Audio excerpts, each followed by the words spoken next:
اور اگر تم کو اس کتاب میں جو ہم نے اپنے بندے پر نازل فرمائی ہے کچھ شک ہو تو اسی طرح کی ایک صورت تم بھی بنا لاؤ، اور اللہ کے سوا جو تمہارے مددگار ہوں ان کو بھی بلا لو اگر تم سچے ہو۔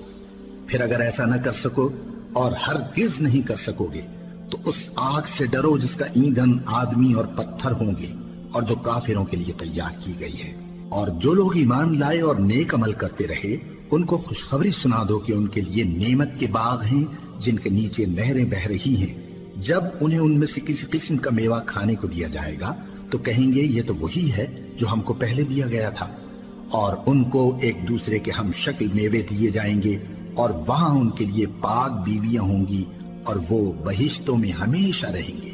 اللہ اس بات سے آر نہیں کرتا کہ مچھر یا اس سے بڑھ کر کسی چیز مثلا مکھی مکڑی وغیرہ کی مثال بیان فرمائے۔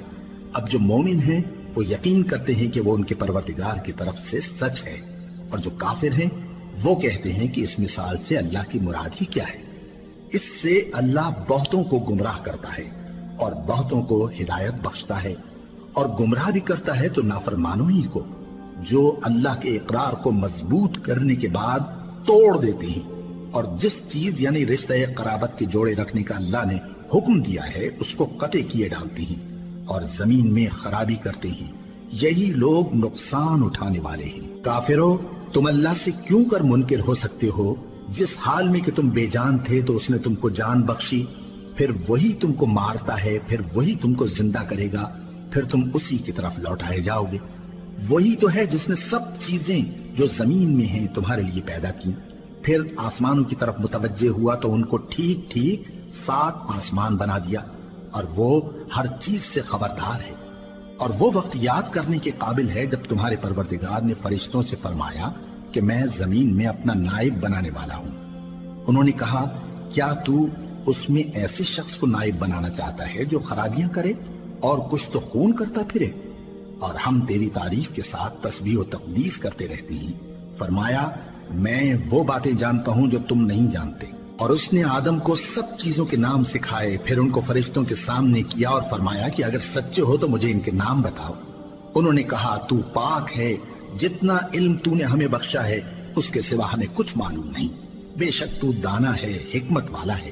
تب اللہ نے آدم کو حکم دیا کہ آدم، تم ان کو ان چیزوں کے نام بتاؤ۔ سو جب انہوں نے ان کو ان کے نام بتائے تو فرشتوں سے فرمایا، کیا میں نے تم سے نہیں کہا تھا کہ میں آسمانوں اور زمین کی سب پوشیدہ باتیں جانتا ہوں، اور جو تم ظاہر کرتے ہو اور جو پوشیدہ کرتے ہو سب مجھ کو معلوم ہے۔ اور جب ہم نے فرشتوں کو حکم دیا کہ آدم کے آگے سجدہ کرو تو وہ سب سجدے میں گر پڑے مگر شیطان نے انکار کیا اور غرور میں آ کر کافر بن گیا۔ اور ہم نے کہا کہ اے آدم، تم اور تمہاری بیوی بہشت میں رہو اور جہاں سے چاہو بے روک ٹوک کھاؤ پیو، لیکن اس درخت کے پاس نہ جانا، نہیں تو ظالموں میں ہو جاؤ گے۔ پھر شیطان نے دونوں کو اس درخت کے بارے میں پھسلا دیا اور جس عیش و نشاط میں تھے اس سے ان کو نکلوا دیا۔ تب ہم نے حکم دیا کہ بہشت بری سے چلے جاؤ، تم ایک دوسرے کے دشمن ہو، اور تمہارے لیے زمین میں ایک وقت تک ٹھکانہ اور معاش مقرر کر دیا گیا ہے۔